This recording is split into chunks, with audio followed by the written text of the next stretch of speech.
кой е най-яркият ми спомен. Има един много. Ето при всеки предполагаме едно и също. За щастие е един от обикновените. Учи много роднина. С баба ми се спомня. Много, много точно. Баба ми, която ме отгледна. Ние си живяхме точно по стария стил. Мама, тати, брат ми и баба. И баба беше отгледала и мен, и брат ми, и моя баща, и неговия брат. И бях изградил много сериозна връзка с нея. И когато се обадиха, че е починала, много... Да, не можах да пролея сълзи, обаче наистина усетих и тази загуба.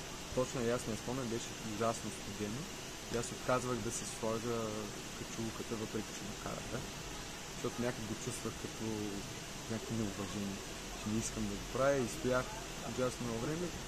Точно защото е детски, аз много време трябваше после да проумявам колко всъщност се е случило. Но общо това е един много студен ден, декември месец преди Коледа.